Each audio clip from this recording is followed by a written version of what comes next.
Is it safe to travel to Venezuela right now? If you ask this question in almost any travel community, you'll notice the conversation gets very quiet very quickly. Venezuela is a country that once conjured images of pristine Caribbean beaches, Andean peaks, and the spectacular Angel Falls, the tallest waterfall on Earth. It was a place where travelers came for the warmth of its people, the richness of its culture, and the sense that adventure was always just around the next bend. But today, Venezuela evokes something else entirely. Crisis, uncertainty, and risk. I'm Stephen with the Travel Safety Network. Since 1997, I've worked all around the world in industrial safety and risk management. These days, I'm bringing my skills to travel safety, advising people about the realities of traveling to countries that often defy easy explanations. Venezuela is one of those places. It is both beautiful and troubled, a land of staggering natural wonders and ongoing humanitarian disaster. In this video, we're going to look unflinchingly at whether it is safe to travel to Venezuela in 2025. We'll talk honestly about the political and economic realities on the ground, how they impact travelers, and what official government advisories are saying. And we'll look at what you can expect if you do decide to go, because the truth is that some travelers still do. Stay with me to the end, because I'll also share something that might surprise you, an unexpected way that Venezuelans are shaping the travel experience even beyond their own borders.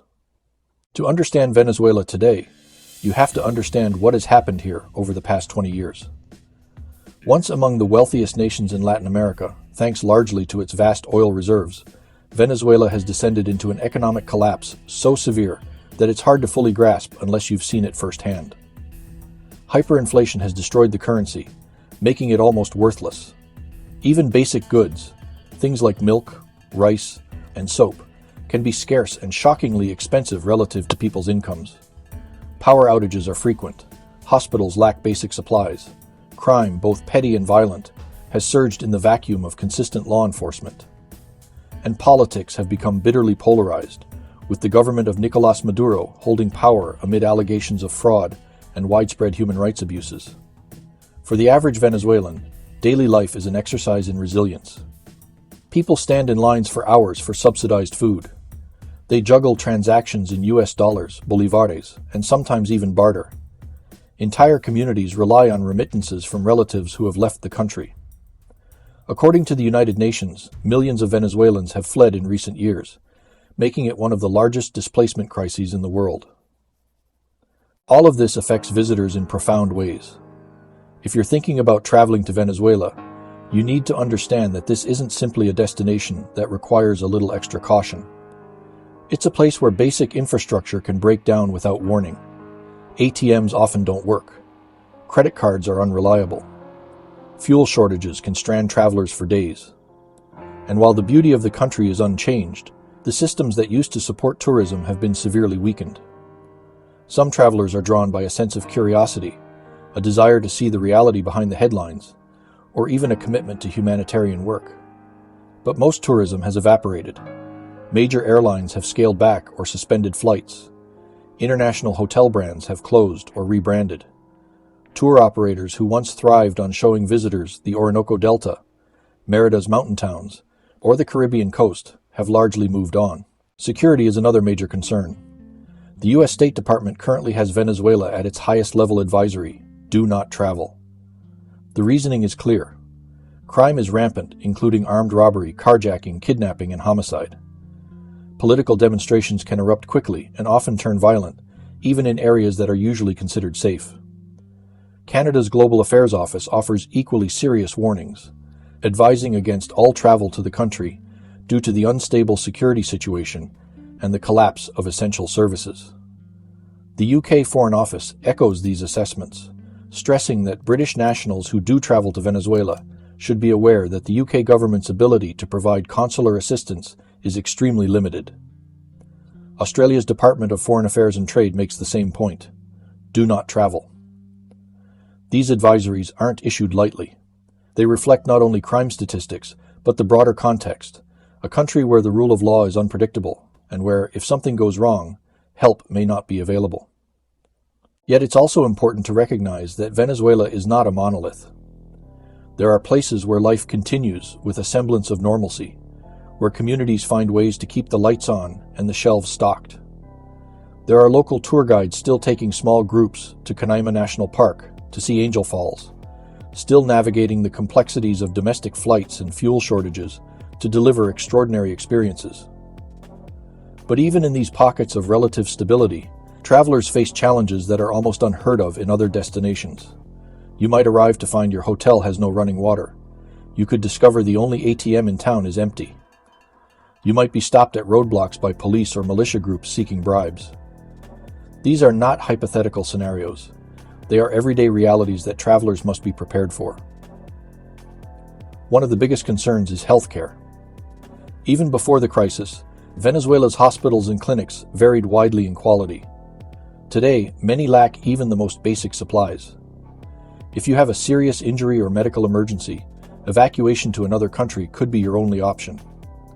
For this reason, any traveler considering Venezuela should have comprehensive insurance that includes medical evacuation, and understand the process and cost if they need to use it.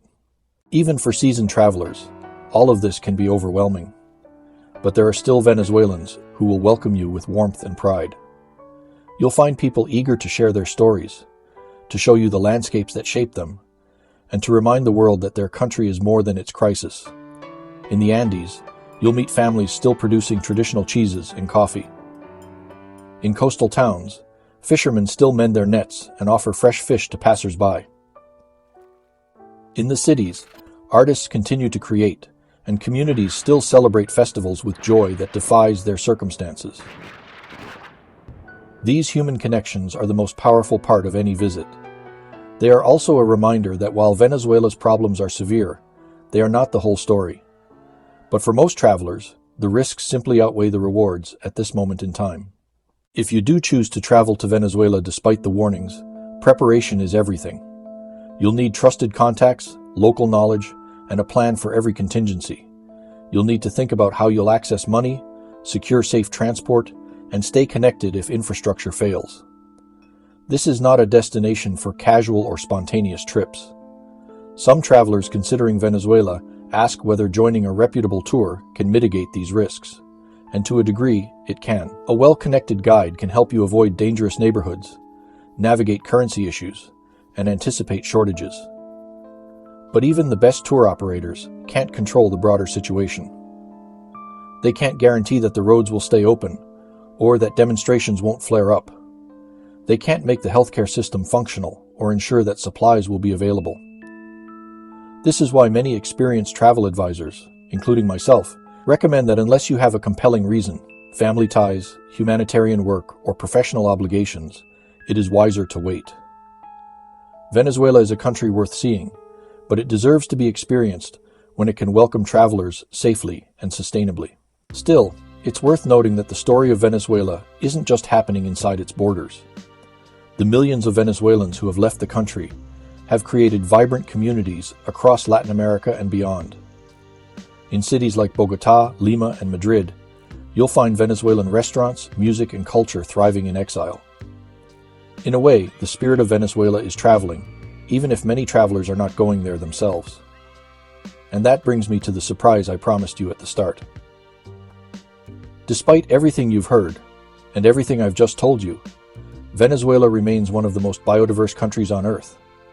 Its landscapes are among the least developed and most pristine anywhere in South America.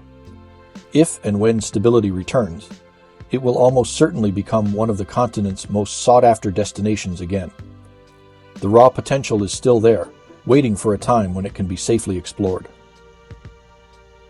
I'm Stephen with the Travel Safety Network. If you found this video helpful, please like, subscribe, and share it with anyone thinking about travel to Venezuela. If you've traveled to Venezuela recently, leave your comments for others to see.